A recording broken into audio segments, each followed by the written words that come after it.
अस्सलामुअलैकुम guys, code with Rashid में आपको खुशामदीद।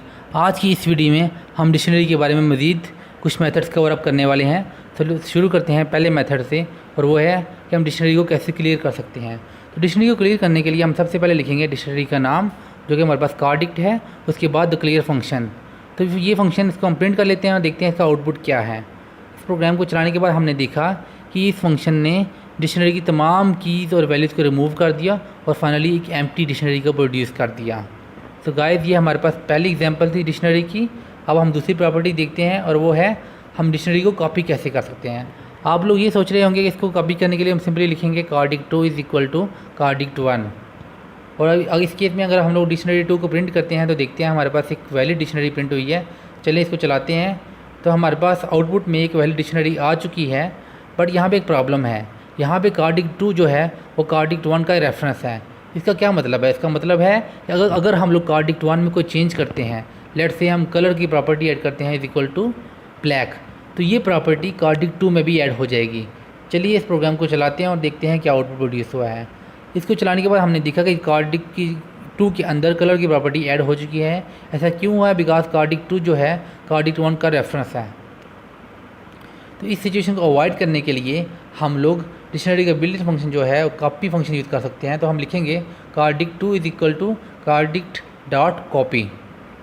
तो अभी हम इस प्रोग्राम को दोबारा चलाएंगे तो आप देखेंगे इस केस में कार्डिक्ट की जो कलर प्रॉपर्टी है वो कार्डिक्ट2 में कॉपी नहीं हुई।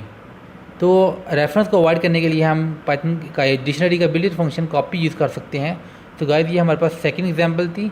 अब हम थर्ड प्रॉपर्टी की तरफ मूव करते हैं, और वो है कि हमारे पास एक सेट ऑफ कीज़ गिवन है और हमने उसके थ्रू एक डिक्शनरी बनानी है जिस एक डिफ़ॉल्ट वैल्यू के साथ। सो लेट से हमारे पास कीज़ हैं कीज़ 1, की 2 और की 3, और हमने एक डिक्शनरी प्रोड्यूस करनी है और की 1, की 2 और की 3 को 0 सेट करना है। तो इसके लिए हम लोग लिखेंगे keys underscore dict is equal to DICT keyword dot from keys function, और उसकी जो फर्स्ट आर्गूमेंट है वो सेट ऑफ कीज़, और जो सेकेंड आर्गूमेंट विल बी जो होगी हमारे पास वो डिफ़ॉल्ट वैल्यू होगी। तो इस केस में हम लोग सिंपली इस डिक्शनरी को प्रिंट करते हैं और देखते हैं हमारे पास क्या आउटपुट आया है। तो इस प्रोग्राम को चलाने के बाद आप देखेंगे कि हमारे पास वैलिड डिक्शनरी प्रोड्यूस हो चुकी है और हर की के साथ 0 डिफ़ॉल्ट वैल्यू सेट हो चुकी है। इस तरह आप सेट ऑफ कीज़ की डिफ़ॉल्ट वैल्यू सेट कर सकते हैं डिक्शनरी के अंदर। तो ये हमारे पास थर्ड प्रॉपर्टी थी।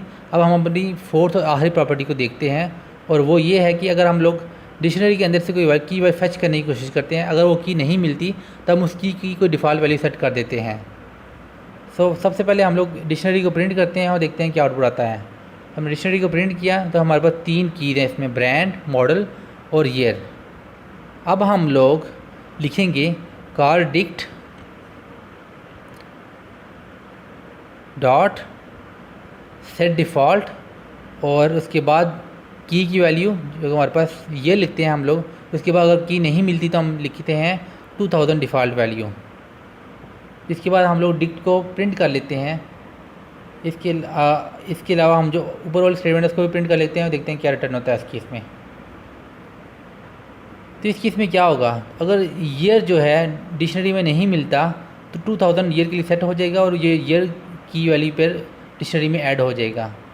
इस प्रोग्राम को हमने चलाया, ये ऑलरेडी की वाली पेयर डिक्शनरी में है, तो इसने इसकी जो वैल्यू है 1964 वो रिटर्न कर दी, और हमारे पास जो आउटपुट डिक्शनरी आई वो वही और पुरानी वाली डिक्शनरी है, बिकॉज ईयर की फाउंड हो चुकी है। तो अगर हम इसको चेंज कर देते हैं, वो ऐसी की वाली पेयर लिखते हैं जो कि डिक्शनरी में मौजूद नहीं है, तो इस केस में क्या होगा? इस केस में colour is equal to white की जो प्रॉपर्टी है वो सेट हो जाएगी डिक्शनरी के अंदर, और जो अबव स्टेटमेंट है वो वाइट रिटर्न करेगी बिकॉज कलर की प्रॉपर्टी की इसको नहीं मिली। सो गाइस, ये था आज का हमारा टॉपिक। अगर आपको ये वीडियो पसंद आई है तो प्लीज़ हमारे चैनल को सब्सक्राइब कीजिए। इंशाल्लाह फ्यूचर में हम लोग मज़ीद वीडियोज़ के साथ हाजिर होंगे। तब तक के लिए अल्लाह हाफिज़ एंड टेक केयर।